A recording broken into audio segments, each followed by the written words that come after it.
जेव्हा डॉक्टर बाबासाहेब आंबेडकरांची पुण्यतिथी असते 6 डिसेंबरला, तेव्हा तुमचा बंगला सोडून तुम्ही 4 दिवस लोणावळ्याला जाऊन का राहता? तुमच्या मनातला जातीद्वेष किती आहे, धर्मद्वेष किती आहे हे तुमच्या जवळच्या लोकांना व्यवस्थित माहिती आहे. तेव्हा राज ठाकरेंनी निदान जातीपातीच्या राजकारणाबद्दल बोलू नये. जेव्हा भारतात कोणाची मंडळ आयोग आणण्याची हिंमत नव्हती, ओबीसीला आरक्षण देण्याची हिंमत नव्हती, त्या काळात ओबीसीला आरक्षण देण्याचं काम माननीय शरदचंद्र पवारांनी केलं. त्यांना चर्चेत राहायला आवडतं आणि चर्चेत राहायचं असेल तर शरद पवारांचं नाव घ्यावं लागतं. कारण का महाराष्ट्राच्या राजकारणाला त्यांचा रेलेव्हन्स संपलेला आहे, इरिलेव्हंट झालेले आहेत ते. त्यामुळे शरद पवारांनी काय करावं याच्यापेक्षा राज ठाकरेंनी काय करावं, किती वेळा भूमिका बदलाव्यात ह्याच्या संबंधित त्यांनी विचार करावा. शरद पवारांना उपदेश करायला जाऊ नये. त्यांचं म्हणणं जर तुम्हाला माहित नाही तर तुमच्या घराखाली दलित विद्यार्थ्यांना मारहाण का झाली?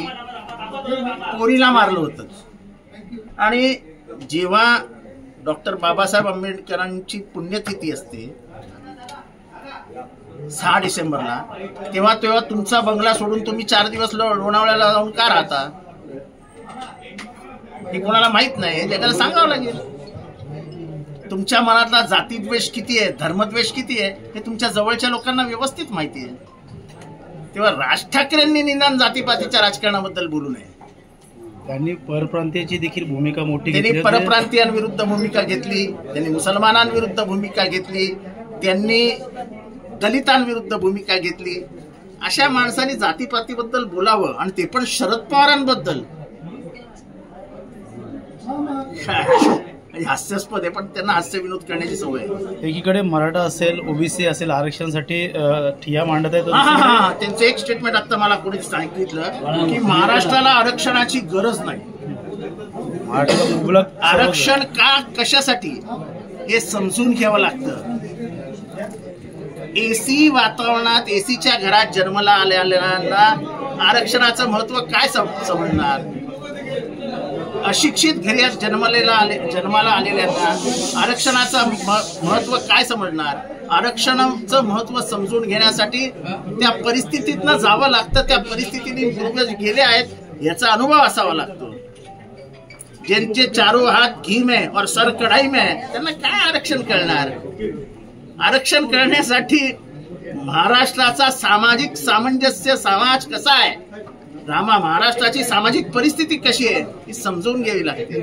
आणि म्हणून तर आम्ही म्हणतो एकदा होऊन जाऊ ना, जातीनुसार गणसंख्या होऊन जाऊन द्या, म्हणजे बहुजन समाज किती आहे हे महाराष्ट्राला कळेल